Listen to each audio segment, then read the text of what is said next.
సామాన్యుడు కూడా సివిల్స్ సాధించవచ్చు అని నిరూపించాడు ఓ యువకుడు. ర్యాంక్ కూడా ఆల్ ఇండియా ర్యాంక్లో 587. ఆయన పేరు రామారెడ్డిపేట రజనీకాంత్ కామారెడ్డి.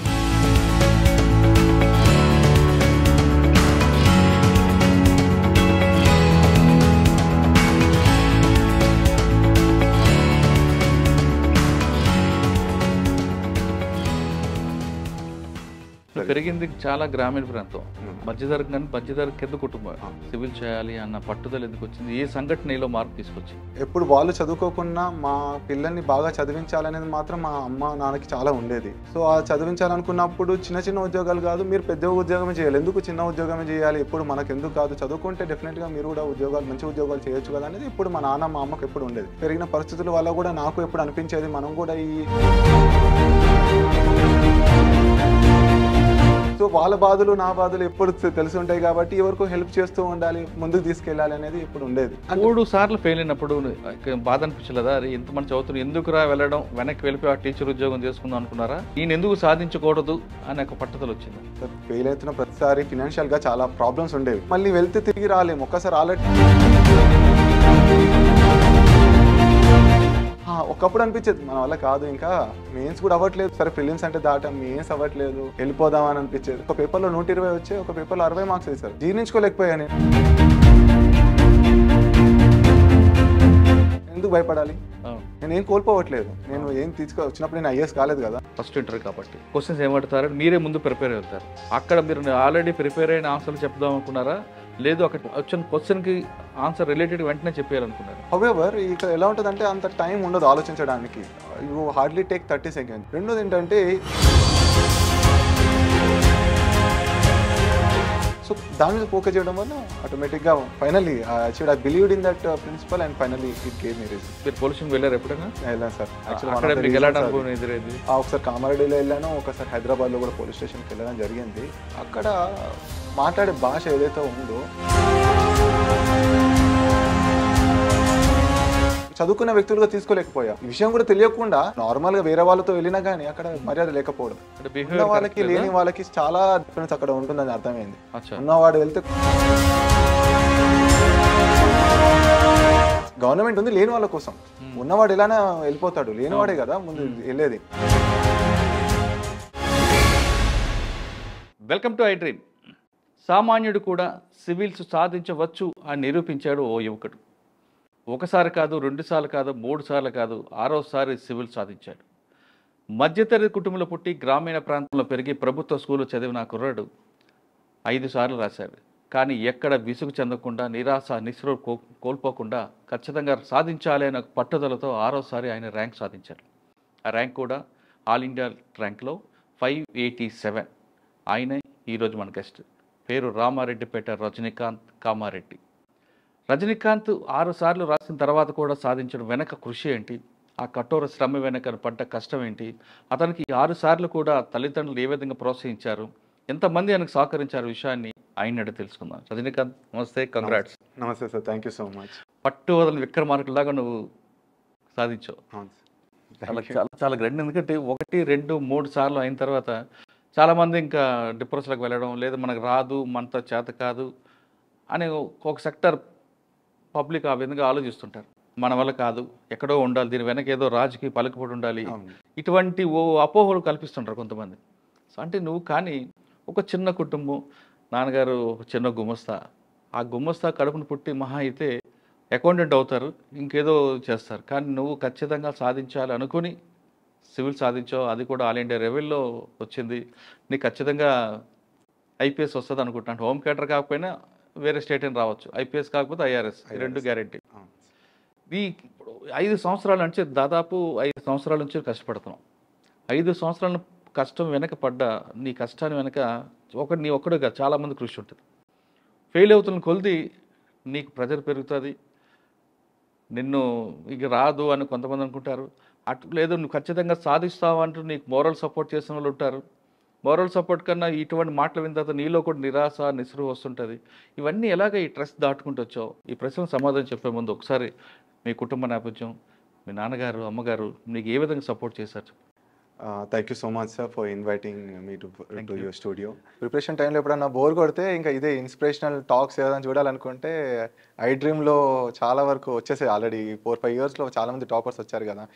సో అది చూసినప్పుడల్లా అనిపించేది అన్నమాట, ఏదో ఒక రోజు ఐ డ్రీమ్లో మనం కూడా వెళ్ళాలి. సో యూపీఎస్సీతో పాటు ఇది కూడా ఐ డ్రీమ్ కూడా ఒక డ్రీమ్గా అయిపోయింది అన్నమాట మాకు. సో నేను కూడా అనుకునేవాడిని 3 ఇయర్స్ నుండి అనుకుంటున్నా. మెయిన్స్ రాస్తున్న టైంలో కూడా అంటే ఒక మంచి పాజిటివ్గా అనిపించి పుష్ ఇచ్చేదన్నమాట. ఆ స్థాయి మనం కూడా పాపులర్ అవుతాము, మనకు కూడా 10 మందికి తెలుస్తాం, మన హార్డ్ వర్క్ చాలా మందికి తెలుస్తుంది. ఇప్పుడు చేసే హార్డ్ వర్క్ జనరల్ ఎవరికి తెలియదు. నేను 6 సంవత్సరాలు చేశాను అనేది నేను చెప్పుకుంటే తప్ప నా ఫ్యామిలీ మెంబర్స్కి ఎవరికో తెలుస్తుంది. బట్ ఈ ఐ డ్రీమ్ ఇట్లాంటి వీడియోస్ ద్వారా చాలా మందికి తెలియడం వల్ల మాకు హ్యాపీనెస్, మా ఒక కష్టాన్ని గుర్తించినట్టు ఉంటుంది, అప్రిషియేషన్ వస్తుంది, చాలా మందికి ఇన్స్పిరేషనల్గా ఉంటుంది. క్రైమ్ డైరీస్ మా ఫ్లాట్లో 2-3 చూస్తారన్నమాట. మీ క్రైమ్ డైరీస్ చాలాసార్లు వచ్చేది. చాలామందిని నక్సలైట్స్ ఎవరైతే ఉన్నారో వాళ్ళు ఎక్స్ నక్సలైట్స్ వాళ్ళందరినీ మీరు చేయడం కానీ, లేదా ఇంకోటి క్రిమినల్స్ ఎవరైతే విమెన్ కూడా, ఎస్పెషల్లీ విమెన్ కూడా కొంతమంది ఉన్నట్టున్నారు. నేను అప్పుడప్పుడు చూసేవాడిని, మా ఫ్రెండ్స్ ఇంకా బాగా చూసేవాళ్ళు అన్నమాట. అక్కడ ఢిల్లీలో కూడా చూసేవారు అన్నమాట. ఐ డ్రీమ్ చాలా పాపులర్ అయిపోయింది అలా. సార్ మాది ఆర్గొండ విలేజ్, కామారెడ్డి డిస్ట్రిక్ట్లో ఉంది. మా ఫాదర్ వచ్చేసి ఆర్ సిద్ధిరాములు, మా మదర్ పేరు ఆర్ పద్మ. మా ఫాదర్ 8th వరకు చదువుకున్నారు. సో చదివిక రాకపోవడము, తర్వాత చిన్న కుటుంబం, అంటే చిన్న బిలో మిడిల్ క్లాస్ అని చెప్పవచ్చు. సో ఫినాన్షియల్ ప్రాబ్లమ్స్ వల్ల తను చిన్న పనులు చేయాల్సి వచ్చింది. మొదట్లో గుమస్తాగా వెళ్ళి 50 రూపాయలకు పనిచేసేవారు. ఎవరు? నాన్నగారు. తర్వాత మళ్ళీ డ్రైవర్గా చేశారు. ఒక 10 సంవత్సరాలు డ్రైవర్గా చేస్తూ తర్వాత మళ్ళీ ప్లంబింగ్ నేర్చుకున్నారు, ప్లంబర్గా చేసుకున్నారు. సో ప్లంబర్గా నేర్చుకున్న తర్వాత కొన్ని సంవత్సరాలకి మళ్ళీ కాంట్రాక్ట్లు తీసుకోవడం, ఒక 4 పెట్టుకొని పని చేయించడం. తర్వాత మళ్ళీ బిల్డింగ్లు కాంట్రాక్ట్లు తీసుకోవడం, బిల్డింగ్ కట్టించడం. మీరు ఎంతమంది? మేము 2 సార్. మీరు? నేను, మా అన్నయ్య ఉన్నారు. ఆయన ఏం చేస్తారు? మా అన్నయ్య ఇంటర్మీడియట్ వరకు చదువుకున్నారు. తర్వాత తెలంగాణ ఉద్యమంలో అప్పుడు 2008-9 టైంలో ఉద్యమంలో బాగా ఆసక్తి చెంది ఉద్యమంలో వెళ్ళిపోయి ఇంకా చదువు ఆపేశారు. సో ఇంకా ఉద్యమంలోనే ఉంటూ చిన్న పనులు చేసుకుంటూ ఉన్నాడు. ఇంకా అమ్మ కూడా చదువుకోలేదు. సో బీడీలు చేసేది, మా దగ్గర బీడీలు ఎక్కువ చేస్తారు, ఏ పని లేకపోతే బీడీల వరకు ఎప్పుడు ఉంటుంది అక్కడ. సో బీడీలు చేసుకుంటూ ఇంకా మమ్మల్ని చదివిస్తూ ఉన్నారు. మా నాన్న చిన్న పనులు చేసుకుంటూ ఇంకా అలా పెరిగింది. చాలా గ్రామీణ ప్రాంతం, మధ్యతరగతి కింద కుటుంబం. పెరిగిందంతా. అసలు ఆలోచన ఎందుకు వచ్చింది మనకి సివిల్ చేయాలి అన్న పట్టుదల ఎందుకు వచ్చింది? ఏ సంఘటనలో మార్పు తీసుకొచ్చింది? ఒకటైతే ఎప్పుడు వాళ్ళు చదువుకోకుండా మా పిల్లల్ని బాగా చదివించాలనేది మాత్రం మా అమ్మ నాన్నకి చాలా ఉండేది. సో ఆ చదివించాలనుకున్నప్పుడు చిన్న ఉద్యోగాలు కాదు, మీరు పెద్ద ఉద్యోగమే చేయాలి, ఎందుకు చిన్న ఉద్యోగమే చేయాలి, ఎప్పుడు మనకు ఎందుకు కాదు, చదువుకుంటే డెఫినెట్గా మీరు కూడా మంచి ఉద్యోగాలు చేయొచ్చు కదా అనేది ఇప్పుడు మా నాన్న మా అమ్మకి ఎప్పుడు ఉండేది. సో అది ఒకటి. రెండోది ఏంటంటే పెరిగిన పరిస్థితుల వల్ల కూడా నాకు ఎప్పుడు అనిపించేది, మనం కూడా ఈ పవర్టీ నుండి ఎప్పుడైనా సరే మనం ఇంకా మంచి పై స్థాయికి వెళ్ళాలి, ఇంకా చిన్న ఉద్యోగాలు కాదు, మంచిగా చదువుకుందాం. అండ్ చదువులో కూడా కొంచెం పర్లేదు, బాగానే చదివేవాడిని. సో అనిపించింది ఇంకా మంచి ఉద్యోగమే, మంచి ఎగ్జామ్స్ రాద్దాం, ఎందుకు చిన్న ఉద్యోగాలు రాయాలి, ప్రయత్నిద్దాం, పెద్దదానికి రాకపోతే చిన్నదానికి వెళ్దాం అనుకున్నాను. సో ఆ విధంగా. మూడోది ఏంటంటే సోషల్ సర్వీస్ చేయాలనేది ఎప్పుడు చిన్నప్పటి నుంచి ఉండేదన్నమాట. నాలాంటి వాళ్ళు ఎంతోమంది, నేను వాళ్ళతోనే పెరిగే వాళ్ళం కదా, మన ఆ ఏ క్లాస్లో ఆ బ్యాచే ఉండేది కదా, మనకైతే ఎలైట్ క్లాస్ వాళ్ళైతే తిరిగే వాళ్ళు కాదు. సో వాళ్ళ బాధలు నా బాధలు ఎప్పుడు తెలిసి ఉంటాయి కాబట్టి ఎవరికో హెల్ప్ చేస్తూ ఉండాలి, ముందుకు తీసుకెళ్ళాలి అనేది ఎప్పుడు ఉండేది. దానివల్ల పెరిగిన ఏరియా అంటే కామారెడ్డి కానీ, ఆర్మూరు, ఇవన్నీ మెదక్లో ఇదంతా కూడా కొంచెం భావజాల ప్రభావం ఉంటుంది. ఇప్పుడు పడలేదని మీద అంటే అది ఎప్పుడు ఉన్నది, అలానే ఉండేది కొంచెం. మళ్ళీ తర్వాత ఇంటర్మీడియట్ అనేది నేను APRJCలో చేశాను, నాగార్జున సాగర్. తర్వాత డిగ్రీ వచ్చేసి ఢిల్లీ యూనివర్సిటీలో చేయడం. తర్వాత ఫ్రెండ్స్ మళ్ళీ ఆంధ్ర వీళ్ళందరూ ఉండేవాళ్ళు పక్కన. ఆ విధంగా ఇంటర్మీడియట్ ఎక్కడ? APRJC నాగార్జున సాగర్లో చదివాను. అక్కడికి ఎందుకు వచ్చావు? యాక్చువల్గా అప్పుడు ఎంట్రన్స్ రాసాము, అది గవర్నమెంట్ చాలా మంచిగా, నారాయణ చైతన్య అందరు అనేవాళ్ళు. నాకు 10th లో 553 మార్క్స్ వచ్చాయి. రాగానే ఇంజనీరింగ్ చేయించేద్దామని అందరికీ ఉన్న విషయమే కదా, అందరు ఇంజనీర్ చేస్తున్నారంటే నేను, మా నాన్నగారు కూడా ఇంజనీరింగ్ వెళ్ళిపో అంటే లేదు నాకు CEC తీసుకోవాలని ఉంది, ఎందుకంటే CECలో సోషల్ బ్యాక్గ్రౌండ్ అయితే ఎగ్జామ్స్కి బాగా హెల్ప్ అవుతుంది, సివిక్స్, ఎకనామిక్స్, కామర్స్ ఇట్లాంటి సబ్జెక్టుల వల్ల మనకి ఎగ్జామ్స్కి బాగా హెల్ప్ అవుద్ది. నేను ఎలా అయినా నాకు ఇంజనీరింగ్ చేయాలని, నాకు ఇంజనీరింగ్ కావాలి, డాక్టర్ కావాలని ఎప్పుడు లేదు. సో ఇటువైపే వద్దాం అనుకున్న, ఆఫీసర్ గవర్నమెంట్లో చేయాలని అది ఉండేది. దానివల్ల నేను CEC అన్నిటికీ APRJC గవర్నమెంట్ కాలేజ్లో బాగా చెప్తారు అన్నప్పుడు ఎంట్రన్స్ రాశాను. అప్పుడు 3వ ర్యాంక్ వచ్చింది 2011లో. ఆ తర్వాత అక్కడ జాయిన్ అయ్యి తర్వాత మళ్ళీ నెక్స్ట్ యూనివర్సిటీలో చేయాలన్నది ఉండేది. ఎందుకంటే ఆర్ట్స్కి యూనివర్సిటీ అయితే చాలా మంచి ఎడ్యుకేషన్ ఉంటుంది. ఇంజనీర్స్కి ఎట్లయితే ఐఐటి ఎన్ఐటీస్ ఉంటాయో ఇంకా మన ఆర్ట్స్ వైపు సెంట్రల్ యూనివర్సిటీస్ ఏవైతే ఉన్నాయో అందులో చేద్దాం అనుకున్నాను. అప్పుడు ఢిల్లీ యూనివర్సిటీలో అప్లై చేసుకున్నాను, వచ్చింది. అక్కడ బిఏ హిస్టరీ చేశాను. బిఏ హిస్టరీ ఆనర్స్ చేశాను. అసలు సైన్స్ బ్యాక్గ్రౌండ్ మీకు లేదు? మరి ఇటువైపు ఎలాగొచ్చారు? యాక్చువల్ అదే ఇప్పుడు ఈ ఎగ్జామ్లో మోస్ట్లీ మీకు జనరల్ నాలెడ్జ్తోనే ఎక్కువ ఉంది. History, polity, economy, geography, only some to an extent science and technology, environment ఇవి ఉంటాయి. మిగతా అంతా ఎథిక్స్ కానీ ఇవన్నీ కూడా ఆర్ట్స్ వైపే కదా. అదొక added advantage. But only in CSAT, ఏదైతే సీసాట్ ఉందో అందులో బాగా మ్యాథ్స్ రావాలి. మ్యాథ్స్ అనేది బాగా అక్కడ డిఫికల్టీ అనిపించేది. ఒకసారి అందులో ఫెయిల్ అయ్యాను, ఒక 2 సార్లు ఫెయిల్ అయ్యాను, కానీ 4 సార్లు పాస్ అయ్యాను అందులో సీసాట్లో. కష్టపడ్డాను ఎందుకంటే ఆర్ట్స్ కదా. కానీ సాధారణంగా చాలా మందికి ఆర్ట్స్ గ్రూప్లో ఉన్న వాళ్ళకి మనం దీన్ని సూట్ కావని ఒక ముద్ర ఉంది. అవునండి. అంటే మొదట్లో ఒకప్పట్లో మాత్రం ఆర్ట్స్ వాళ్ళు బాగా చదువుకునే వాళ్ళు, తర్వాత ఈ ఇంజనీరింగ్ స్టూడెంట్స్ బాగా క్లియర్ చేయడం వల్ల ఈ ఆర్ట్స్ వాళ్ళకి చాలా అనిపించింది, అరే ఎన్ఐటి ఐఐటి వాళ్ళు చేస్తున్నారు, మనం ఈ డిగ్రీ కాలేజీలో చదువుకొని ఎలా చేస్తాం, చిన్న చిన్న గవర్నమెంట్ స్కూల్లో కాలేజీలో చదువుకుంటే కష్టం అనుకునే వాళ్ళు. కానీ నేను ఎప్పుడు అది మైండ్లో పెట్టుకోలేదు. ఎవరైనా సాధించవచ్చు అనేది మాత్రం నా మైండ్లో ఎప్పుడూ ఉంది. అలానే ప్రయత్నిస్తూ ఉన్నాను. ఎన్ని ఫెయిల్యూర్ వచ్చినా ప్రయత్నిద్దాం. ఇంకోటి, నా ఫెయిల్యూర్ ఎప్పుడు అంత చాలా దూరంగా లేదు, దగ్గరలోనే పోతుంది.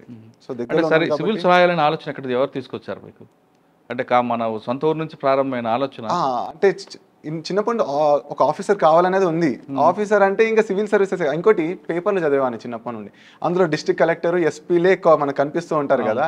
సో అలా చదవడం కూడా ఇంకా ఇదే ఉద్యోగం. అంటే ఈ వీళ్ళు ఇది కావాలంటే ఏం చేయాలి, సివిల్స్ చేయాలి. డిస్ట్రిక్ట్ కలెక్టరో ఎస్పీఓ కావాలంటే సో అనుకున్నప్పుడు సివిల్స్ అప్పుడు అర్థమైంది. డిగ్రీ ఫస్ట్ ఇయర్ ఆ టైంలో అర్థమైంది. అప్పటి నుంచి మొదలుపెట్టాను స్లోగా. కానీ అప్పుడు మధ్యలో మళ్ళీ డివేట్ అయ్యాను. డిగ్రీ అయిపోగానే ఒక టీచర్గా చేశాను 2 సంవత్సరాలు ఇక్కడ హైదరాబాద్లో. తర్వాత 18 నుండి స్టార్ట్ చేశారు. 2018లో స్టార్ట్ చేసి 2018 ఫస్ట్ అటెంప్ట్లో ప్రిలిమ్స్ కాలేదు, కొట్టింది. సెకండ్ పోయింది, థర్డ్ పోయింది, తర్వాత ఫోర్త్. ఎందుకు 3 సార్లు ఫెయిల్ అయినప్పుడు బాధ అనిపించలేదా? అరే ఇంతమంది చదువుతున్నారు, ఎందుకురా వెళ్ళడం, వెనక్కి వెళ్ళిపోయి ఆ టీచర్ ఉద్యోగం చేసుకుందాం అనుకున్నారా? లేదు ఖచ్చితంగా సాధించాలి, నేను ఎందుకు సాధించకూడదు అనే ఒక పట్టుదల వచ్చిందా? సార్ ఫెయిల్ అవుతున్న ప్రతిసారి ఫినాన్షియల్గా చాలా ప్రాబ్లమ్స్ ఉండేవి. ఫెయిల్ అయిన ప్రతిసారి ఎక్కడొక్కడ మళ్ళీ టీచింగ్ చేసుకుందామా అన్నట్టు వెళ్దాం అనుకున్న థాట్ వచ్చేది. కానీ ఎక్కడో అక్కడ మళ్ళీ వెళ్తే తిరిగి రాలేము. ఒక్కసారి ఆల్రెడీ చేసాము, మళ్ళీ రావడానికి చాలా ఇబ్బంది పడ్డాను. మళ్ళీ సివిల్ సర్వీసెస్ రావడానికి మళ్ళీ వెళ్తే ఇబ్బంది పడతాము. కొంచెం బాధ ఉండేది, ఇది ఉన్నా కానీ తట్టుకొని ఒక 15 రోజులు బ్రేక్ తీసుకొని మళ్ళీ మైండ్ చేసి మా ఫ్రెండ్స్ ఉండేవాళ్ళు. యాక్చువల్గా ఏంటంటే మంచి ఫ్రెండ్స్ అనేది చాలా ఇంపార్టెంట్. నాకు అఖిల్ అని ఒక ఫ్రెండ్ ఉండేవాడు, ఇప్పుడు అసిస్టెంట్ కమాండెంట్గా ఉన్నాడు, నా క్లాస్మేట్ ఇంటర్మీడియట్. అతను చాలా పాజిటివ్గా ఉంటాడు, రెండోది చాలా హార్డ్ వర్కింగ్, 3 రైట్ డైరెక్షన్లో వెళ్తాడు. ఈ 3 అతనిలో క్వాలిటీస్ నన్ను చాలా అట్రాక్ట్ చేశాయి. అరే మా ఫ్రెండ్ని బ్లైండ్గా ఫాలో అయిపోయావని. అలా ఫాలో అవుతూ ఇంకో తాండవ్ అనే ఒక ఫ్రెండ్ ఉండేవాడు, అతను ప్రిలిమ్స్ బాగా చేసేవాడు. సో అతను చెప్పినట్టు విని ప్రిలిమ్స్ మాత్రం 3-4 అటెంప్ట్లో నేను క్లియర్ చేశాను. 2 మాటలు విని క్లియర్ చేశాను. తర్వాత మెయిన్స్కి మళ్ళీ నాకు మంచి ఫ్రెండ్స్ దొరికారు. నేను కొంచెం ఢిల్లీకి వెళ్ళాను మెయిన్స్ ప్రిపరేషన్ కొంచెం దానికోసం అని. అక్కడ సాయి ప్రకాష్ అనే ఒక అబ్బాయి ఉండేవాడు, అతనికి ఫస్ట్ అటెంప్ట్లో ఐపీఎస్ వచ్చింది, నా రూమ్మేట్. అక్కడ ఇప్పుడు అకాడమీలో ట్రైనింగ్ లో ఉన్నారు. మధ్యలో మళ్ళీ ఈవోలు తీసుకుని ఐఏఎస్కి ట్రై చేశారు, రాలేదు. ఇప్పుడు అకాడమీలో ట్రైనింగ్ లో ఉన్నారు. అతను ఇద్దరు కలిసి ఉండేవాళ్ళం. సో మెయిన్స్ నాది అవ్వట్లేదు, ఫస్ట్ టైం రాసిన మెయిన్స్ అవ్వలేదు, అతనిది అయ్యింది. అప్పుడు మళ్ళీ అతని గైడెన్స్ తీసుకునేవాడిని. సో సాయి ప్రకాష్ తర్వాత ఇంకో ఫ్రెండ్ 22లో మళ్ళీ నాకు సుభాష్ అనే ఒక ఫ్రెండ్ పరిచయం లైబ్రరీలో. ఇద్దరం చాలా క్లోజ్ అయిపోయాం. అతనికి ఐఆర్ఎస్ వచ్చింది 22లో. సో ఇద్దరు నా పక్కనే ఉండేవాళ్ళు. మళ్ళీ వాళ్ళు ఐఏఎస్కి ప్రిపేర్ అయ్యారు వాళ్ళిద్దరు. తర్వాత క్రాంతి, ఇంకో 2-3 ఫ్రెండ్స్ ఉన్నారు. వాళ్ళు ఎప్పుడు వాళ్ళు ఇంతకుముందు మెయిన్స్ రాసి పాస్ అవ్వడం, అలాంటి కంపెనీ వల్ల ఎప్పుడు పక్కనే ఉండడం వల్ల బాగా నేర్చుకున్నాను వాళ్ళ దగ్గర.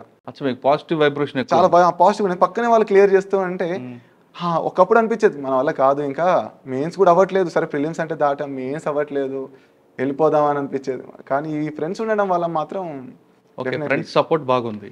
ఒకవైపు అమ్మా నాన్న ఫైనాన్షియల్ ప్రాబ్లమ్స్ ఉన్నాయంటారు, వాళ్ళు ఎప్పుడు కూడా వచ్చారా మనకి ఎందుకు అన్నారా? లేదండి, మా ఫ్యామిలీ వాళ్ళు ఎంత ఇబ్బంది పడ్డా వాళ్ళు తినకున్నా కానీ అది మాత్రం ఎప్పుడు కూడా నెలకి పంపించేవాళ్ళు.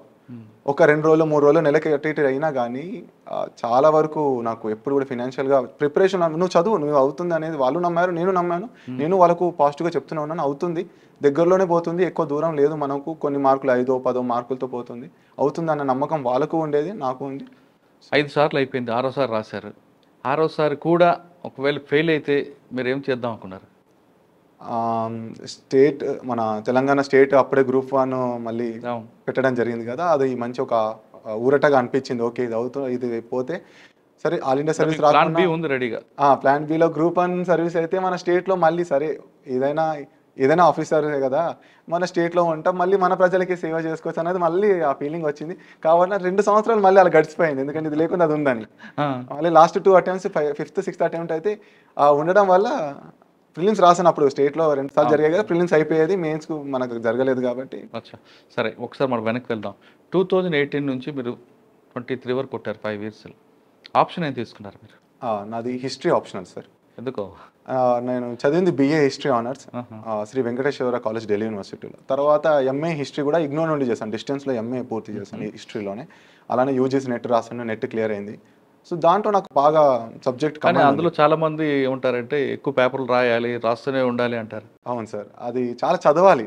హిస్టరీ అనేది చదివితే రాసేది అది చాలా వాస్ట్ గా ఉంటది, చదవాలి, చాలా రాయాలి, చాలా గుర్తు పెట్టుకోవాలి. అందులో మీకు క్రీస్తు పూర్వాలు అన్నీ ఉంటాయి కదా సార్, అవన్నీ గుర్తుపెట్టుకోవడం చాలా డేట్స్ గుర్తు పెట్టుకోవాలి, చాలా నేమ్స్ ఉంటాయి, చాలా నేమ్స్ ఒకటి కాదు, ఎందుకంటే ఇది కాన్సెప్ట్ ఏమి ఉండదు అక్కడ. డైరెక్ట్ గా మీరు ఆ నేమ్స్ కానీ, ఇప్పుడు హిస్టోరియన్స్ కూడా ఉంటారు, ఆ హిస్టోరియన్స్ కూడా నేమ్స్ గుర్తు పెట్టుకోవాలి, వాళ్ళ కాన్సెప్ట్ వాళ్ళ థియరీస్ ఉంటాయి, ఆ థియరీస్ గుర్తుపెట్టు. సో మెమరీ పవర్ ఇక్కడ, memory game.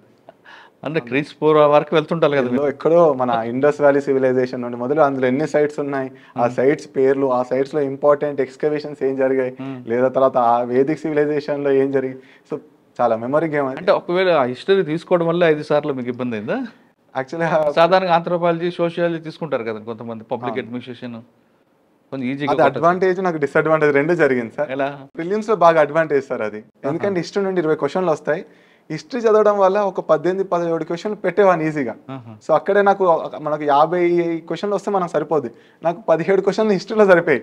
So economy, polity, geography ఒకవేళ 3-4 సబ్జెక్ట్స్ చదివి కొంచెం వచ్చినా సరిపోద్ది నాకు. సో అలా ప్రిలిమ్స్ కొంచెం అడ్వాంటేజ్ అయ్యేది, ఓన్లీ సీసైడ్ కొంచెం అలా అయ్యేది. కానీ తర్వాత మళ్ళీ మెయిన్స్కి వచ్చేసరికి స్కోరింగ్ తగ్గిపోతుంది. మెయిన్స్లో హిస్టరీ ఆప్షన్లో ఎక్కువ మార్కులు రావట్లేదు. ఈసారి కూడా నాకు ప్రాబ్లం. ఫస్ట్ టైం రాసినప్పుడు ఒక పేపర్లో నాకు 60 వచ్చాయి, ఒక పేపర్లో 120 వచ్చాయి, ఒక పేపర్లో 60 మార్క్స్ వేశారు. అలా జీర్ణించుకోలేకపోయా నేను. MA హిస్టరీ చేసి, UGC నెట్ క్లియర్ చేసి, అంటే ఒక అసిస్టెంట్ ప్రొఫెసర్ క్వాలిఫై అయిన వారిని రెండో పేపర్ హిస్టరీ, రెండో పేపర్లో 16 మార్క్స్ అనేసరికి ఐ కుడెంట్ డైజెస్ట్. వదిలేద్దాం అనుకున్నాను history. I thought to go for anthropology are sociology or any other optional arts subject. But again I thought like ఒక్కసారి కదా మెయిన్స్ ఇచ్చాం, రెండోసారి మెయిన్స్ ఇద్దాం, చాలా ఒక్కసారి తప్పు జరిగిందంటూ, మన తప్పు ఉందో వాళ్ళ తప్పు ఉందో తెలియదు. నెక్స్ట్ టైం రాశాను, బాగా అంటే డీసెంట్గా వచ్చాను, not top. I scored 135 and 130 marks. The same paper I scored 130. ఎక్కడైతే 60 తీసుకున్నానో అక్కడే 130 తెచ్చుకున్నాను. So I was in the good, మంచి మెయిన్స్ ఒక 3 మార్క్స్తో మిస్ అయింది ఆ టైంలో. మీరు MA హిస్టరీ చేశారు, తర్వాత దీంట్లో అదే ఆప్షన్ తీసుకున్నారు కదా, బుక్స్ ఏం చదివారు అసలు? ఫస్ట్లో అయితే NCERTs ఉంటాయి కదా, ఆ NCERTsని న్యూ NCERTs అంటాం, ఆ న్యూ NCERTs బాగా చదువుకున్నాను. తర్వాత ఏంటంటే కొన్ని స్టాండర్డ్ బుక్స్ హిస్టరీ ఆప్షనల్లో మా గ్రాడ్యుయేషన్ టైంలో ఏవైతే చదువుకున్నానో మళ్ళీ అవి ఒకసారి రివిజన్ చేసుకున్నాను. దాంతోపాటు MA ఇగ్నో బుక్స్ ఉంటాయి, MA హిస్టరీ ఇగ్నో బుక్స్, అవి చాలా బాగుంటాయి యాక్చువల్గా. అక్కడ నుండి కూడా క్వశ్చన్స్ వచ్చే అవకాశాలు ఉంటాయి ఇగ్నో నోట్స్ నుండి. సో ఆ 3. తర్వాత సెల్ఫ్ స్టడీ హిస్టరీ అని ఒక ఇన్స్టిట్యూట్ ఉంది, ఆన్లైన్ ఇన్స్టిట్యూట్, అందులో వాళ్ళ నోట్స్ ఉంటాయి, ఆ నోట్స్ కూడా. సో 4-5 సోర్సెస్ని చదివి వాటి నోట్స్ చేసుకున్నాను. అచ్చా, అంటే మొత్తం 5th అటెంప్ట్లో కొట్టారు, 6th అటెంప్ట్లో వచ్చింది, లాస్ట్ అటెంప్ట్లో. ఇప్పుడు కొంచెం గాలి పీల్చుకున్నారా? చాలా. ఒకసారి ఒక నెత్తి మీద చాలా పెద్ద బండ, ఇన్ని రోజులు మోస్తున్న బండ ఒక్కసారి తీసేస్తే ఇలా ఇంత ఫ్రీగా ఉంటాం, అలా ఉంది. ఓకే. ఇంటర్వ్యూలో నాకు డైరెక్ట్ ఫస్ట్ ఇంటర్వ్యూ ఇందులో. బట్ నేను మాక్ ఇంటర్వ్యూ తీసుకున్నారా? ఆ మాక్ చాలా ఇచ్చాను, ఢిల్లీలోనే ఇచ్చాను. నేను ఢిల్లీలోనే ఉన్నాను ప్రిపరేషన్ లాస్ట్ 2 years నుండి. అక్కడ ఒక 15 ఇన్స్టిట్యూట్స్లో ఇచ్చాను, ఇంక్లూడింగ్ వాజీరావు రెడ్డి కానీ, చహల్ అని, ఫోరం అని, ఒక మంచి మంచి ఇన్స్టిట్యూట్లో ఇచ్చాను. తీసుకున్న తర్వాత ఫస్ట్ ఇంటర్వ్యూకి వెళ్ళారు. ఫస్ట్ ఇంటర్వ్యూ ఇక్కడ. అక్కడ మీ ఫీలింగ్స్ ఏంటండి? ఎందుకంటే చాలా మంది లైన్లు ఉంటారు, చాలా మంది కొంచెం లేట్ అయితే బాగుండు, ఫస్ట్ మనం వెళ్ళకూడదు అనుకుంటారు. యాక్చువల్గా ఏంటంటే వాళ్ళే డిసైడ్ చేస్తారు ఎప్పుడు వెళ్ళాలి ఏంటి అని, వాళ్ళు చెప్పినట్టు వినాలి. యాక్చువల్లీ ఏంటంటే నాది 2వ నంబరే, ఫస్ట్ అతను వెళ్ళిపోయారు, 2వ నంబరే 10 అవుతుంది, 10:30కి నాకు వచ్చేస్తుంది నాది. సో 10:30కి వచ్చేసి నన్ను తీసుకెళ్ళిపోయారు. మార్నింగ్ 9కి వెళ్ళాం, 1 hour అంతా పేపర్ వర్క్ జరుగుతుంది లోపల. 10కి ఇంకా ఆల్రెడీ ఇంకా చెమటలు పడుతూ ఉన్నాయి, తూడ్చుకునే టైం కూడా ఇవ్వలేదు. వాళ్ళు వచ్చేసారు, ఫస్ట్ అటెంప్ట్ తీసుకెళ్తే నాకు సెకండ్ నేనే కాబట్టి టెన్షన్ స్టార్ట్ అయిపోయింది. కానీ అక్కడ పక్కన నలుగురు ఉంటే ఏదో మాట్లాడుతూ కొంచెం డివేట్ అయ్యాను. రాగానే ఇంకా తీసుకెళ్తూ ఉంటే మధ్యలో చెమటలు పడుతూ ఉన్నాయి. ఏం జరుగుతుంది, ఇంకా లాస్ట్ అటెంప్ట్ ఏదో ఒకటి గట్టిగా చేయాలి. బట్ నా ఫ్రెండ్స్ ఒకటే చెప్పారు, you are not going to lose anything. నువ్వు ఏం కోల్పోవట్లేదు అక్కడ. And whatever you will do, you will gain. నువ్వు ఏం చేసినా నీకు ఒకటి గెయిన్ ఉంది కదా, లాస్ లేదు అనేది బాగా మంచి ఒక లైన్ పంపించారు నా ఫ్రెండ్స్. అది దృష్టిలో పెట్టుకున్నా. I'm not going to lose anything. నేను ఎందుకు భయపడాలి, నేను ఏం కోల్పోవట్లేదు. నేను ఏం వచ్చినప్పుడు నేను ఐఏఎస్ కాలేదు కదా, ఐఏఎస్ కోసం వెళ్తున్నా. వస్తే నాకు వస్తున్నట్టే, లేదు కదా. ఎందుకు భయం అనేది ఉండేది. ధైర్యం చెప్తూ మళ్ళీ బయట కూర్చోబెట్టారు. ఒక 15 minutes లోపల, ఇంటర్వ్యూ ఇంకా కాలేదు, 15 minutes బయట కూర్చోబెట్టారు. అప్పుడు ఇంకా నర్వస్ స్టార్ట్ అయ్యి తొందరగా వెళ్ళిపోయింటే బాగుండేది అనిపించింది. ఫైనల్ పిలిచారు. ఒక 5 minutes అయితే నర్వస్నెస్ ఉండేది. మీరు లోపలికి వెళ్ళగానే మీకున్న నర్వస్నెస్ తగ్గించడానికి, మీలో టెన్షన్ తగ్గించడానికి చైర్మన్ గారు, బోర్డు మెంబర్స్ ఒక చిన్న జోక్ వేయడం చేస్తుంటారు. ఏం చేస్తారు? నాకేం చేయలేదు సార్. ఎలాగానే కూర్చోబెట్టి, okay Rajinikanth, you have worked as a teacher, tell me the challenges అన్నాడు. సార్ నేను ఇంకా కొంచెం సేపు కూర్చోడానికి కూడా టైం లేదు, ఒక 2 minutes రిలాక్స్ అనుకునే మనలో అనుకుంటున్నాను. But immediately have to answer the question కదా. సో ఇంకా ఆ క్వశ్చన్ అయ్యేంత వరకు కొంచెం నర్వస్నెస్. ఆ క్వశ్చన్ అయిపోగానే ఇంకా స్టాప్. ఎందుకంటే అలర్ట్ అయ్యాను. అలర్ట్ అయ్యి ఇంకా I was started focusing on questions. So వాళ్ళు ఏం అడుగుతున్నారు, నేను ఏం చెప్తున్నాను మీద ఫోకస్ చేస్తాను. సాధారణంగా వాతావరణం కొంచెం భయంగా, మీ ఫస్ట్ చెప్తే వెళ్ళినప్పుడు ఫస్ట్ ఇంటర్వ్యూ కాబట్టి క్వశ్చన్స్ ఏమడతారని మీరే ముందు ప్రిపేర్ వెళ్తారు. అక్కడ వెళ్ళిన తర్వాత రిటర్న్ వేరే విధంగా వచ్చింది అనుకోండి, అక్కడ మీరు ఆల్రెడీ ప్రిపేర్ అయిన ఆన్సర్లు చెప్దాం అనుకున్నారా, లేదు అక్కడ చెప్పగా వచ్చిన క్వశ్చన్కి ఆన్సర్ రిలేటెడ్ వెంటనే చెప్పేయాలనుకున్నారా? మాక్ ఇచ్చినప్పుడు కొన్ని క్వశ్చన్స్ అయితే మనకు తగులుతుంటాయి, ఎందుకంటే వాళ్ళు కూడా డాఫ్ నుండి అడుగుతుంటారు కాబట్టి కొన్ని క్వశ్చన్స్ వచ్చాయి. హౌఎవర్ ఇక్కడ ఎలా ఉంటుందంటే అంత టైం ఉండదు ఆలోచించడానికి. You hardly take 30 seconds, 20 or 30 seconds తీసుకొని. రెండోది ఏంటంటే కొన్ని క్వశ్చన్స్ వాళ్ళు ట్విస్ట్ చేసి అడగవచ్చు. కొంచెం ఆ మూమెంట్లో కూడా మనకు వాళ్ళు ఏం అడుగుతున్నారు, మన రిసీవింగ్ మోడ్లో మనం డిఫరెంట్గా మైండ్ ఉంటుంది కదా, మనం తీసుకునేది వేరేగా ఉండొచ్చు. బట్ ఆన్సర్స్ చాలా డైరెక్ట్గానే వచ్చేసాయి. ఏది ప్రిపేర్ అయిన ఆన్సర్స్ అయితే ఎక్కువ రాలేదు. అంటే ప్రిపేర్ మోస్ట్లీ ప్రొఫెషనల్గా అయిపోయిందండి. ఎక్కడ కూడా నార్మల్గా జోక్ కానీ అలాంటి నా కేసులో జరగలేదు. మేబీ అదర్స్ కేసులో జరగవచ్చు. కొన్నిసార్లు వాళ్ళు చెప్పే ఆన్సర్ బట్టి బుల్షిట్ అంటూ చైర్మన్ గారిని ఎవరని అలాంటి నాది చాలా ప్రొఫెషనల్గా జరిగింది. ఆల్మోస్ట్ నా అకాడమిక్ బ్యాక్గ్రౌండ్ హిస్టరీ నుండి వచ్చాయి. తెలంగాణ గురించి అడిగారు. నేను టీచింగ్ చేసాను, టీచింగ్ నుండి క్వశ్చన్స్ వచ్చాయి. ఎకనామీ బ్యాక్ కొంచెం ఉండేది, సో ఎకనామీ అడిగారు. అలాగే. ఓకే, ఎంతసేపు అయింది ఇంటర్వ్యూ? 30 minutes జరిగింది. 30 minutes. అప్పుడు మీకు బయటికి రాగానే అనిపించిందా? వచ్చేటప్పుడు నవ్వుకుంటూ వచ్చానండి. ఎందుకంటే లాస్ట్లో ఒక క్వశ్చన్ అడిగారు, జపాన్ ఎందుకు ఇండస్ట్రీస్లో ప్రోగ్రెస్ అవుతుంది, ఇండియా ఎందుకు ఇంకా ఇండస్ట్రియల్ లెవెల్, మన సర్వీస్ సెక్టర్ ఎక్కువ ఉంటుంది కదా, మన దగ్గర సర్వీస్ ఉంది కానీ ఇండస్ట్రీ ఎందుకు రావట్లేదు అనగానే నేను అన్నాను, సార్ చాలా కొంచెం ఎక్కువ హార్డ్ వర్క్ చేస్తున్నారు, నిద్ర కూడా పోవట్లేదు. నేను చాలాసార్లు మెట్రోలో వెళ్తూ ఉంటే వాళ్ళు నిద్రపోతూ ఉంటారు మెట్రోలో కూడా అనగానే, చైర్మన్ అవును నేను కూడా చూసాను ఈ మధ్య యూట్యూబ్లో వచ్చిందంటే నవ్వుతున్నాం ఆ టైంలో లాస్ట్లో. అంటే కొంచెం అలా ఫన్నీగా. ఎవరు నిద్రపోవట్లేదు? అక్కడ వాళ్ళు ఆల్మోస్ట్ 10-12 hours వర్క్ మీద ఎక్కువ ప్రెషర్ పెట్టడం వల్ల వాళ్ళు నిద్ర కూడా చాలా తగ్గిపోయింది వాళ్ళకు. సో వాళ్ళు స్లీప్ కూడా ఆల్మోస్ట్ వాళ్ళు ట్రావెలింగ్లో నిద్రలో ఉంటున్నారు. వాళ్ళు 4 hours 5 hours స్లీప్లో ఉంటున్నారు అక్కడ, నాకు తెలిసిన ఇన్ఫర్మేషన్. సో అది నేను కొంచెం ఆ విధంగా రియల్ లైఫ్ ఎగ్జాంపుల్స్ అంటే నాకు గుర్తొచ్చింది ఆ టైంలో. సో అలా చెప్పగానే సార్ కూడా నేను కూడా చూసానని వాళ్ళ కొలీగ్తో చెప్తున్నా. అక్కడ సార్ వేరే వాళ్ళు ఉంటే వాళ్ళతో అవునవును నేను చాలాసార్లు చూసానండి యూట్యూబ్లో వస్తుంటాయి వీడియోస్లో అన్నాను. అప్పుడు నవ్వుకుంటా ఇంకా okay Rajinikanth interview is over అనగానే నవ్వుకుంటే బయటకు వచ్చాను. అమ్మాయి అట్లీస్ట్ వెళ్ళినప్పుడు కొంచెం నెర్వస్నెస్ ఉన్నా బయటకు వచ్చేటప్పుడు పాజిటివ్ అయింది. ఆల్మోస్ట్ అన్ని క్వశ్చన్స్ బాగానే చెప్పాను అనిపించింది. బాగానే చెప్పాను. అది బయట రాగానే ఆనందాన్ని ఎవరు షేర్ చేస్తారు? అమ్మా నాన్నకి చేస్తారా, ఫ్రెండ్స్కి చేస్తారా? ఫస్ట్ మా పేరెంట్స్కి అయిపోయి ఇంటర్వ్యూ అయింది. అక్కడ వాళ్ళు వచ్చారు, యాక్చువల్లీ ఇంటర్వ్యూ కోసం రమ్మని చెప్పాను, వచ్చారు. వాళ్ళు వేరే దగ్గర ఉంటే వచ్చేసేయండి ఇంక ఇంటర్వ్యూ కాగానే. నెక్స్ట్ మా ఫ్రెండ్ సుభాష్ కాల్ చేశాను, తర్వాత సాయి ప్రకాష్ వీళ్ళు ఉన్నారు కదా, అఖిల్, నా ఫ్రెండ్స్ ఎవరైతే కన్సిస్టెంట్గా ఉన్నారో వాళ్ళకి కాల్ చేసాం. వెంటనే 2 minutes మాట్లాడాను. ఇంటర్వ్యూ అయింది, బాగా జరిగింది, డీసెంట్ జరిగింది అనుకున్నాను. మార్క్స్ కూడా డీసెంట్గా వచ్చాయి.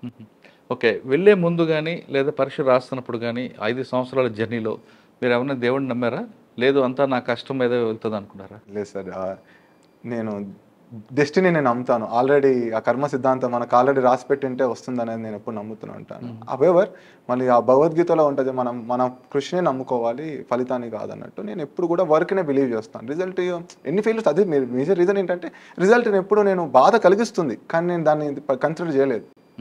సో వర్క్ మీద ఫోకస్ చేస్తున్నాను. నా వర్క్స్ ఏంటి, వీక్నెసెస్ ఏమున్నాయి, ఎందుకు నేను ఫెయిల్ అవుతున్నా, సో దాని మీద ఫోకస్ చేయడం వల్ల ఆటోమేటిక్గా finally I believed in that principle and finally it gave me reason. అంటే కర్మ సిద్ధాంతం నమ్ముతారు మీరు? కొంచెం నమ్ముతాను. కొంచెం అంటే కొంచెం అంటే ఇక్కడ వరకు నాకు నా లైఫ్లో జరుగుతున్న ఇన్సిడెంట్ ప్రకారం అయితే ఆ విధంగా ఉందనిపించింది. భగవద్గీతలో ఏదైతే మనము కృషి చేయండి ఫలితాన్ని ఆశించకూడదు అనే దాన్ని చాలా స్ట్రాంగ్గా బిలీవ్ చేస్తాను. ఎందుకంటే దానివల్ల మీరు ఫలితాన్ని ముందే ఆశిస్తే బాధ ఎక్కువ వస్తుంది. అప్పట్లో నాకు అనిపిస్తుంది ఆ ఫిలాసఫీలో మేజర్ రీజన్ ఏంటంటే మీరు ఆనందంగా ఉండడానికి ఎలా బ్రతకాలో నేర్పించారు వాళ్ళు. సో ఆనందంగా ఉండాలంటే మీరు రిజల్ట్ని చూడకండి, మీరు పని మీద ఫోకస్ చేయండి. మీరు పని మీద ఫోకస్ చేస్తే అక్కడ ఏమైతే వీక్నెసెస్ ఉంటాయో వాటి మీద ఎక్కువ మళ్ళీ కన్సిడర్ చేయొచ్చు, ఫోకస్ చేయొచ్చు. మీరు రిజల్ట్ మీద ఆలోచిస్తే నువ్వు చేసేది బాగానే చేస్తున్నావు అనుకుంటావు ఎప్పుడు కూడా. అది నేను ఎప్పుడు నమ్మలేదు. నా వీక్నెసెస్ ఉన్నాయని మాత్రం బిలీవ్ చేస్తాను. అచ్చా, మనం కష్టపడాలి, ఫలితం ఎలాగొస్తుందో అనిపించాలి. అది ఎలా ఫలితం గురించి మనం కష్టపడకూడదు. ఫలితము ఎందుకు రావట్లేదో ఆలోచించడానికి వర్క్ మీద ఫోకస్ చేసుకోవాలి. నేను వర్క్ మీద ఫోకస్ చేస్తాను ప్రతిసారి. మొత్తానికి రిజల్ట్ వచ్చింది. అవును సార్.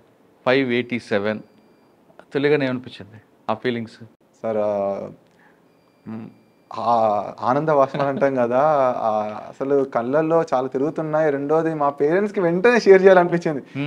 ఎందుకంటే 6 years నేను ఎంత కష్టపడ్డానో నాకంటే ఎక్కువ కష్టం మా పేరెంట్స్ పడ్డారు సార్. అది మాత్రం నేను చూడగలుగుతాను. మదర్ బీడీలు చేసేది, వద్దనే వాడిని. ఇంకా రెండు చేతులు ఇంట్లో నడిస్తేనే బాగుంటుంది, ఒక్కరు నడవదు. కానీ ఇంకా మా మమ్మీకి చదువు రాకపోవడం వల్ల అదొక్కటే పని వచ్చేది అనమాట.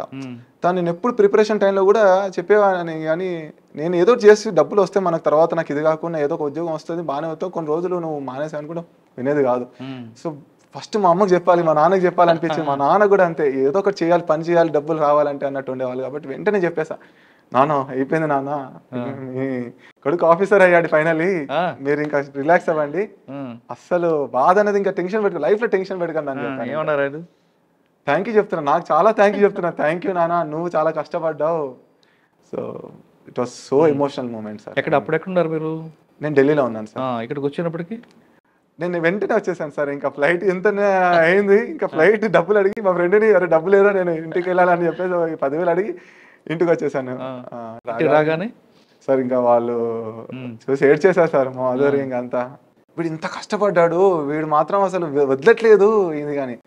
సో మమ్మీ నన్ను ఎక్కువ అప్రిషియేట్ చేస్తుంది అన్నమాట, నీ కష్టం వల్ల నువ్వు అయ్యావు.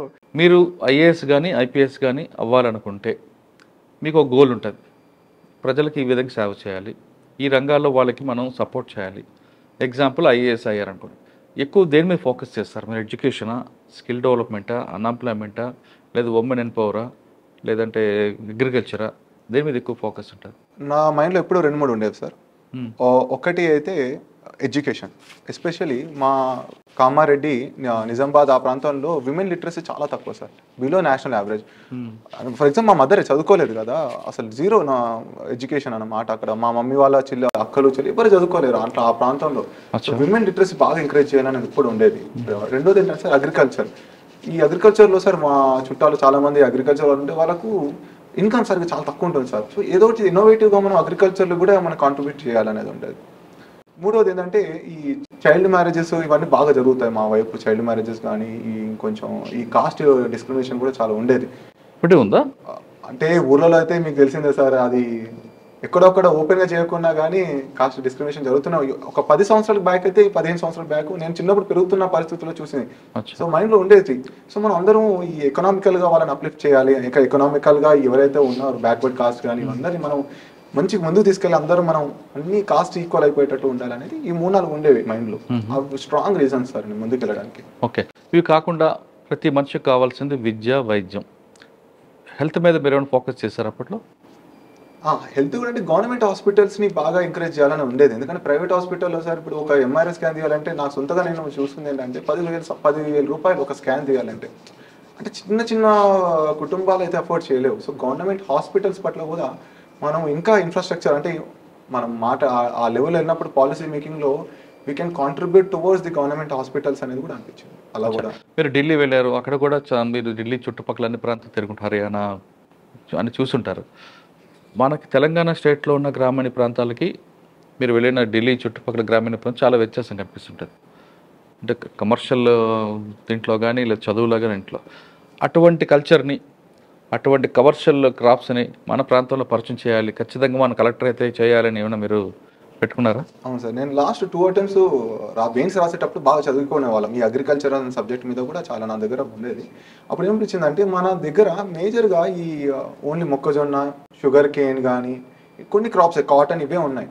బట్ రీసెంట్ టైమ్స్లో మనకు హార్టికల్చర్ క్రాప్స్, ఈ మన ఏంటంటే కొత్త కొత్త పద్ధతులు వచ్చాయి కదా, ఇన్నోవేటివ్ టెక్నిక్స్ వల్ల మనం ఫ్రూట్స్ కానీ, ఇప్పుడు డ్రాగన్ ఫ్రూట్ ఉండండి, ఇప్పుడు సెమీ ఆరిడ్ రీజియన్లో డ్రాగన్ ఫ్రూట్ బాగా వస్తుంది, వాటర్ మెలన్ కానీ, ఫ్రూట్స్ కానీ. నెక్స్ట్ పామ్ ఆయిల్ ట్రీస్ ఉన్నాయి. ఆ పామ్ ఆయిల్ ట్రీస్ కూడా మనకి ఈ సెమీ ఆరిడ్ రీజన్ మా తెలంగాణ మా లాంటి ప్రాంతాల్లో పండే అవకాశం ఉంటుంది. నేను అనుకున్నాను ఇవి కూడా అగ్రికల్చర్లో ఇలాంటి తీసుకురావాలి. ఇవి ఏంటంటే రెమ్యునరేటివ్ క్రాప్స్ కదా, కొంచెం టైం టేకింగ్, బట్ బెటర్గా మీకు ప్రైజెస్ వస్తాయి. మిగతా వాటికి ప్రైజెస్ తక్కువ ఉన్న వీటికి మాత్రం ఎప్పుడు ప్రైజెస్ ఉంటాయి. సో ఇన్కమ్ లెవెల్స్ పెంచవచ్చు అనేది ఉద్దేశం ఉంది. అదొకటి. నెక్స్ట్ మీరు చుట్టుపక్కల మీరు పంజాబ్, హర్యానా అటువైపు వెళ్తే చండీగఢ్, ఒక రైతు అంటే చాలా రిచ్ పీపుల్ కనిపిస్తారు. మన దగ్గరకు వస్తే రైతు అనగానే ఇంకా పేదరికం కనిపిస్తుంటుంది.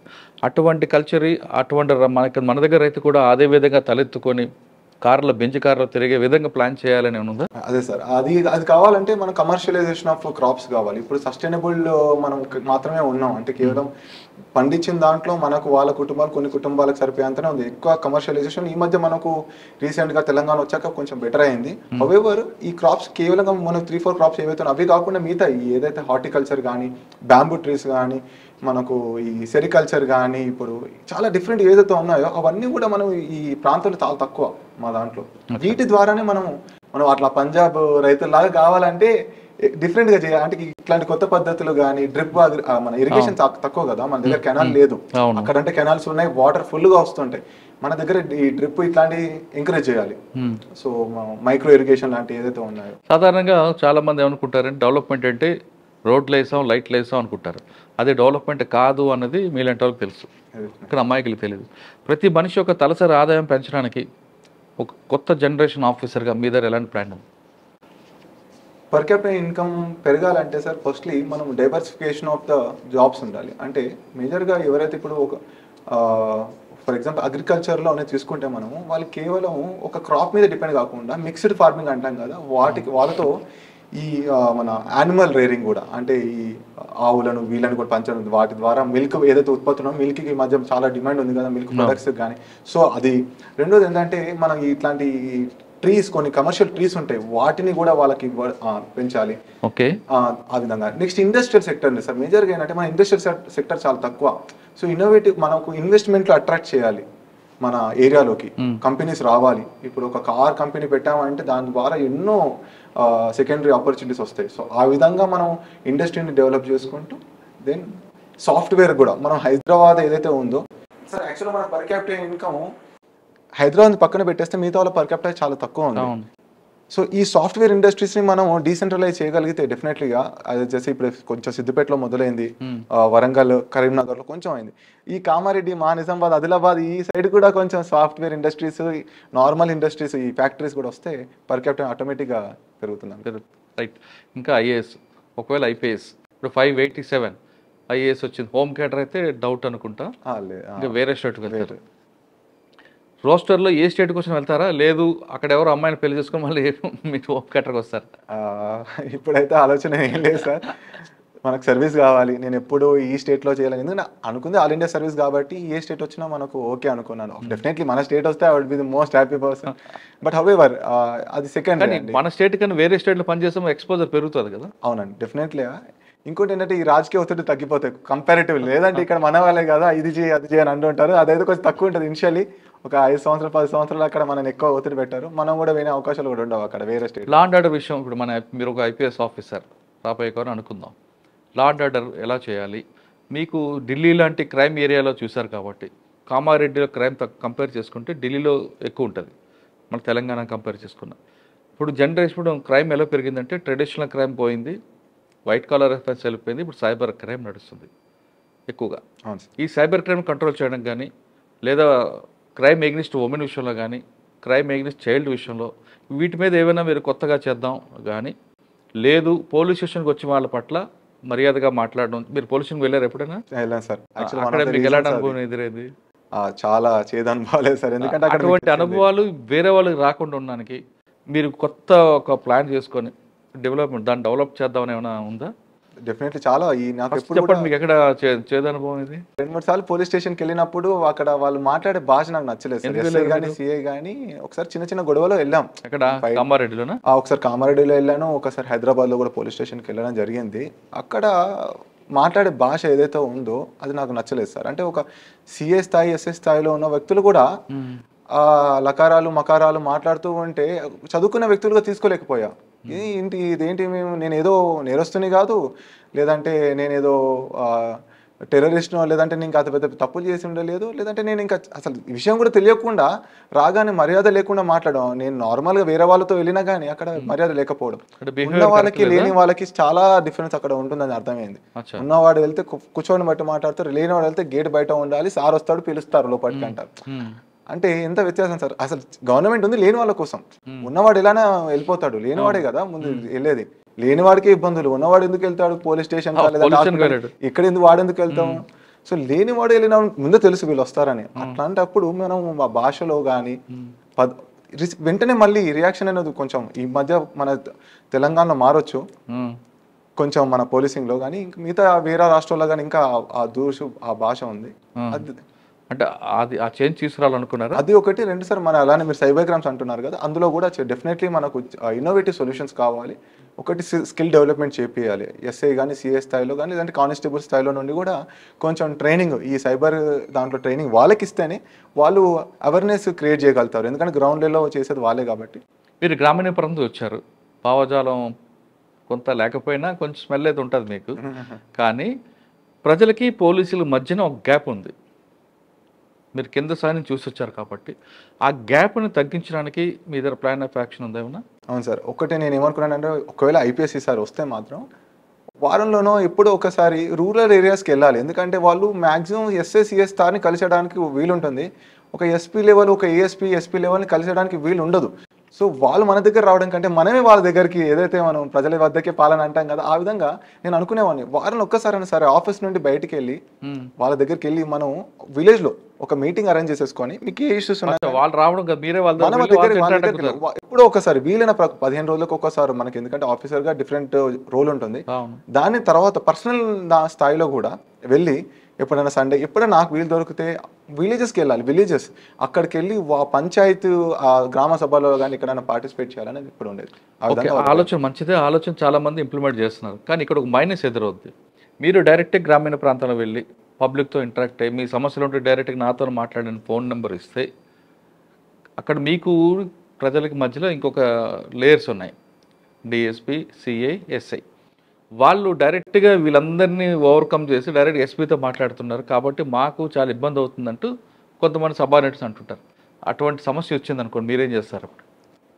ఇక్కడ బ్యాలెన్స్ అనేది చాలా ఇంపార్టెంట్. ఎలా అంటే నా ఒక మేజర్ ఉద్దేశం ఏంటంటే, ఒక ఆఫీసర్ ఎస్పీ లెవెల్ ఆఫీసర్ వాళ్ళ దగ్గరికి వెళ్ళి మాట్లాడిన వాళ్ళు ఒక ధైర్యం నింపాలని, అంతేగాని ఎస్ఐ సిఏ డిఎస్పీ జాబ్ని నేను చేస్తానని కాదు. నా జాబ్ ఏదైతే నా రోల్లో నేను చేస్తూనే ఉంటాను. కానీ మనం ఆ స్థాయికి వెళ్ళినప్పుడు, అరే నేను ఒక ఎస్పీ సార్తో మాట్లాడాననే ధైర్యం వాళ్ళు ఉన్నప్పుడు, వాళ్ళు ఎస్ఐ సిఐ దగ్గరికి వెళ్ళినప్పుడు కూడా ధైర్యంగా వాళ్ళ మాటలు చెప్పుకున్నాం. ఇప్పుడు నాకైతే ఎలా అయితే ఎప్పుడో ఒకసారి, రోజు అయితే కాదు, ఎప్పుడో ఒకసారి మనం కలిసినప్పుడు ఏదైతే ధైర్యం వస్తుందో ఆ ధైర్యం నెక్స్ట్ టైం ఎస్ఐ పోలీస్ స్టేషన్కి వెళ్ళినప్పుడు, నేను ఎస్పీ లాంటి ఆఫీసర్ చూసినప్పుడు వీళ్ళతో కూడా మనం కొంచెం చెప్పే అవకాశం అయితే ఉంటుంది.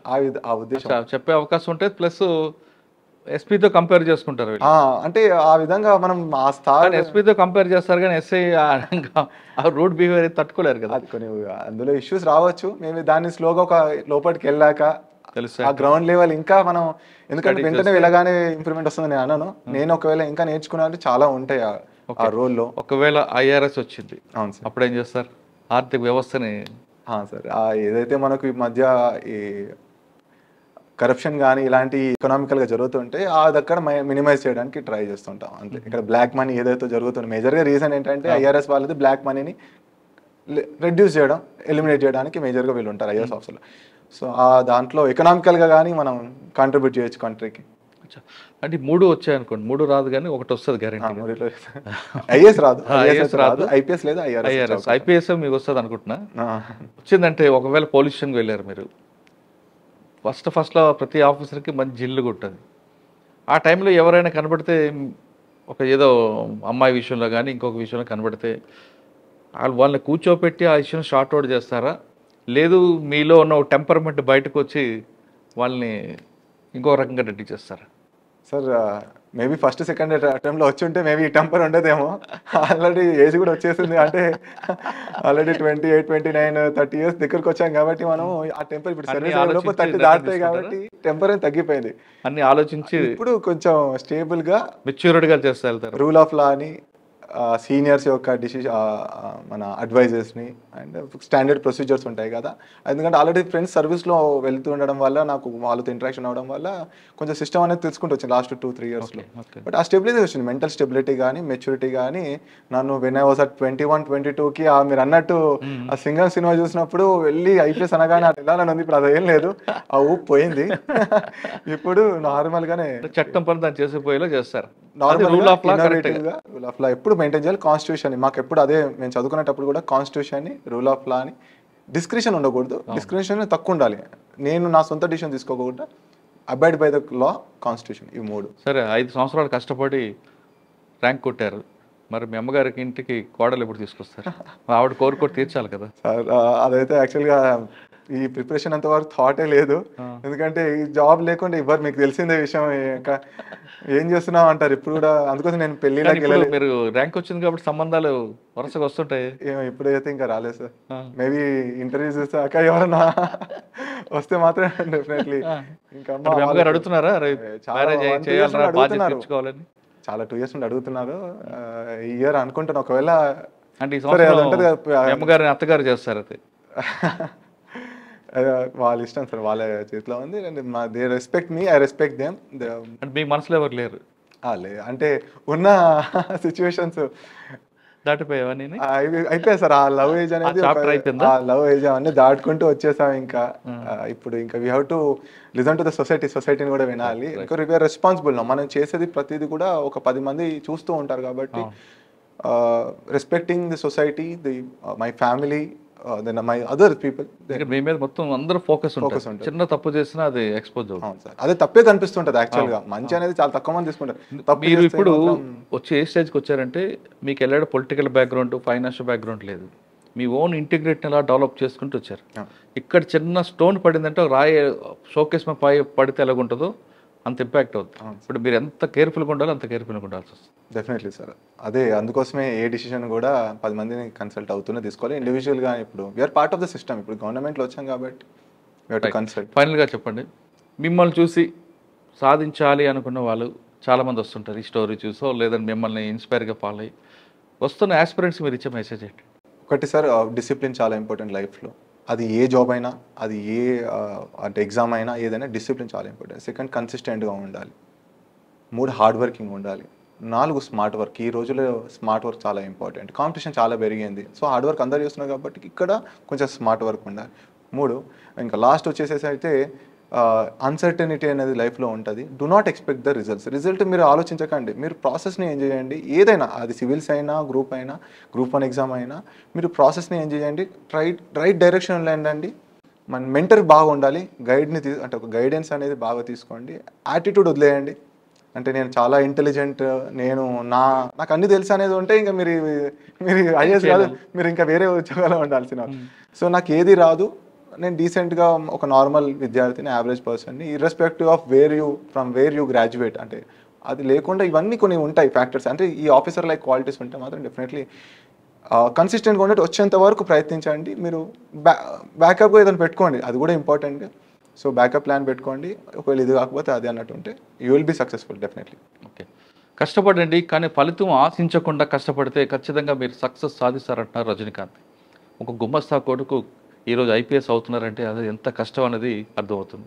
సాధారణంగా గుమస్తా కొడుకులు ఒక అకౌంటెంటో లేదా ఇంకో వ్యాపారం చేస్తారు, కానీ వాళ్ళ తల్లిదండ్రులు ఇచ్చిన సపోర్టు, స్నేహితుల వాళ్ళు ఇచ్చిన సహకారంతో రజనీకాంత్ ఈరోజు 587 సాధించి అయితే తెలంగాణ కానీ లేదా పక్క రాష్ట్రాల్లో ఖచ్చితంగా ఐపీఎస్ వస్తారు లేదా ఐఆర్ఎస్ వస్తారు. ఆయన 5 సంవత్సరాలు కష్టపడితే ఈ స్థాయికి వచ్చారంటే ఆయనకున్న డిసిప్లైన్, వాళ్ళ పేరెంట్స్ సపోర్ట్ ఇవన్నీ ఉన్నాయి కాబట్టి. ఎక్కడ కూడా ఓవర్ కాన్ఫిడెన్స్ లేకుండా ఖచ్చితంగా సాధిస్తాను, చదువుతాను అనుకుని వచ్చారు. కానీ ఎక్కడ ఫెయిల్ అయిన ప్రతిసారి కూడా నిరాశ నిస్పృహ చెందకుండా ఉన్నారు కాబట్టి ఈరోజు అతని కుటుంబం ఈరోజు దేశం అంతా తలెత్తుకోలేగా చేస్తున్నారు. ఒక రైతు కుటుంబంలో పుట్టిన వ్యక్తి కలెక్టర్ అవుతున్నారు, ఒక గుమస్తా కుటుంబంలో పుట్టిన వ్యక్తి ఐపీఎస్ అవుతానంటే ఇటువంటి స్టోరీస్ అన్నీ కూడా మీరు వినండి, ఫాలో అవ్వండి. అంతేగాని గాల్లో దీపం పెట్టి దేవుడా నువ్వే దిక్కు అంటే మాత్రం ఏ పని సాధించడంటూ రజనీకాంత్ స్టోరీ ఒక ఇన్స్పైర్ అవుతుంది. ఇది రజనీకాంత్తో ఎక్సలెంట్ గారు. మరో రోజు మరో గెస్ట్తో మళ్ళీ కలుద్దాం. అంతవరకు నమస్తే. Thank you brother. All the best. నువ్వు మంచి పేరు తెచ్చుకోవాలి. ఏ రాష్ట్రంలో ఉన్నా తెలంగాణ కుర్రాడు తుమ్ము లేపాడు అని రావాలి. Definitely sir. Thank you so much.